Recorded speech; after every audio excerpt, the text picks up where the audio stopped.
being demonstrated is that in this case, there would be people that would not be able, in their conscience, to eat meat that was sacrificed to idols. Now, Paul in 1 Corinthians 8, he gets crazy. Paul is making the point when he's writing to Corinthians, and he says this. Think about this for a second. He says, when you're in an idol's temple, eating your meat, and your brother sees you and is stumbled, you should not eat that anymore. But think about what he said. When you're in the idol's temple, eating your meat.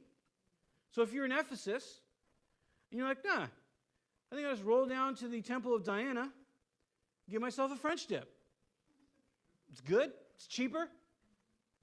In other words, Paul's saying you can go to the temple and eat the meat. You can go do that.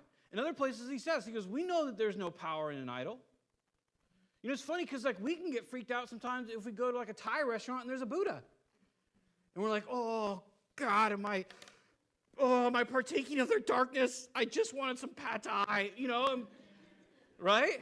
And our conscience can get all smoked. We're like, oh, there's a banana in front of it. Oh, I'm getting roped into this weird, thing. And Paul's just like, just go eat your pad thai. We know that those idols are worth nothing, that there's no power there. But what if I'm a Buddhist and I get saved? And I gave so much of my life to serving the philosophy of Buddha and leaving my own banana at the statue, believing that would bring favor for me and for my deceased. What if that was all part of me? And then I see that and it's just I can't go there. And because it's this thing that for me it was so serious, and so to go and to partake of that place, I couldn't do that. That for me it's sin, and I shouldn't go do it. So he's just making the point that when he says, look, he's not saying that weak faith is good, and he's not criticizing the people that have it. He's just saying that if you have a faith that allows you to eat and have full liberty in that department, but there is someone who does not, he says, don't invite them to argue about that. Just leave them alone. Take them to Jack in the Box instead of Thai. Whatever it might be. And he's going to go on because there's further applications that he's going to make and further reasons that he's going to give. He's going to say, that here's the next application. He says, let not the one who eats despise the one who abstains. This is really huge. If I have liberty to eat that meat, or I have liberty to listen to secular music, or if I have liberty to drink a beer, if I have liberty, whatever it is, things that are opinion and not listed as sin, okay, in the Bible. We're not talking about sin issues. We're talking about opinion issues. Now, you could make the argument that the weak faith and not allowing you to eat, that somehow it's contrary to what God has said. But yet he doesn't call it sin, which is interesting, and we'll get to that. But if I am the one who is partaking, Paul says directly to me, do not despise. In other words, do not disesteem or devalue. Do not reject the person who doesn't eat. Because we can get like that, can't we? If we have liberty and we're doing something and someone else goes, I can't go there. That's just not something I can do. We can instantly just be like, you're weak sauce. That's so lame. Why are you like that? And we can despise them. If we despise people because we feel like they have weaker faith than us, or they're just unable to go somewhere in liberty that we are, we're sinning. And we're not building up God's kingdom by telling and trying to change their opinion. We're destroying it. That's what he's saying. And then he goes on to say, if you're the one who abstains, do not pass judgment on the one who eats, for God has welcomed him. So if I'm the eater, if I'm sitting in my in the temple of Diana and I'm having my French dip and I look out and see someone from church, I'm like, hey, what's up? Do you want to eat? And they're like terrified in fear, like, what are you doing right now? You're worshiping Diana and you should be boycotting Diana. You're giving your money to the priest and right? All these things. Then if I'm the person that is eating, I'm not to look at the other person and go, you're so lame, dude. What is your deal? It's been declared clean. This idol has no power. Leave me alone. I'm doing me. And likewise, the other person who sees that person eating is not to judge them. And the idea is condemn them. You're doing wrong, and Jesus is mad. And we're not supposed to do that. Now, on the one, that scares us, right? Because we're like, well, I can't have an opinion. No, you can have an opinion. Just keep it to yourself. In fact, that's what the end's going to say. The last verse is, do you have faith? Then keep it to yourself. So in matters of opinion, we keep it to ourselves. You don't like masks? Keep it to yourself. You do like masks? Keep it to yourself.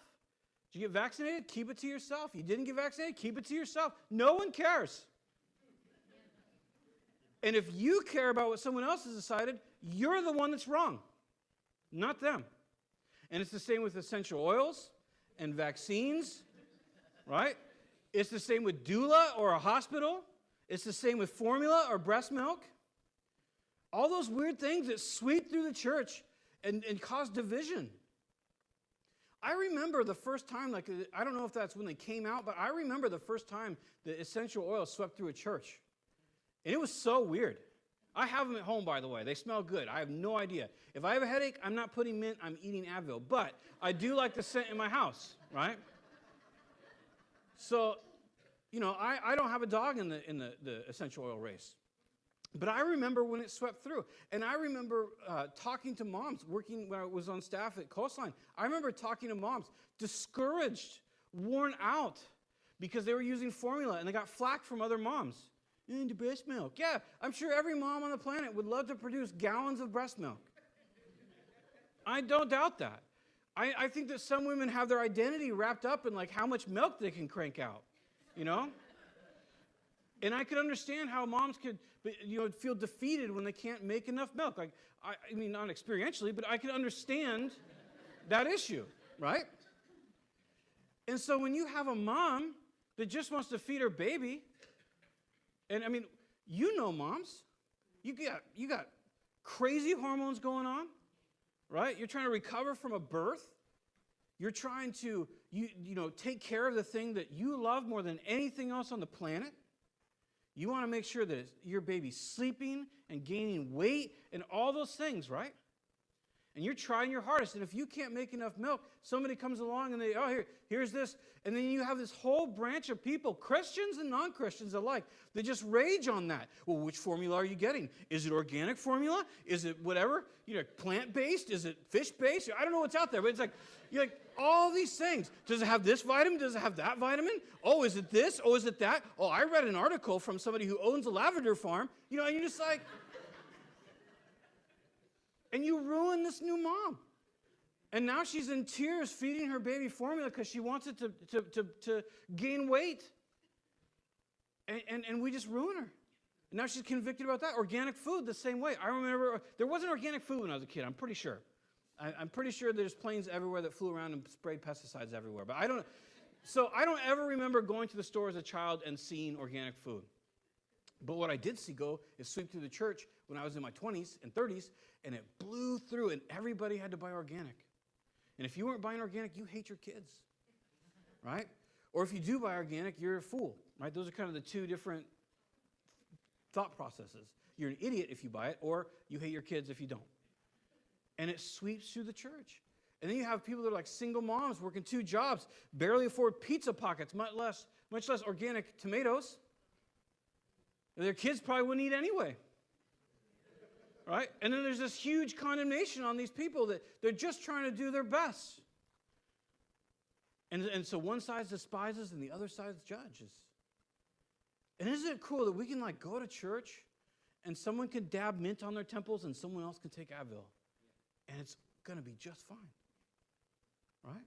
We can go to church where one person's wearing a mask and another person isn't wearing a mask. And everything's going to be just fine. And in fact, we are called to not talk to them about it. To not share our opinion. I love this. This is my favorite thing in the world. You going to talk to them? No. That's between them and Jesus. They can wear 15 masks. I don't care. Right? We don't have to go, they're giving into the fear of the government. You have no idea why they're wearing it. They're not taking a vaccine because they hate science. You have no idea why they're not getting it. But we let the media We let Tucker Carlson or Rachel Maddow lead us in our spiritual beliefs. And it's a joke.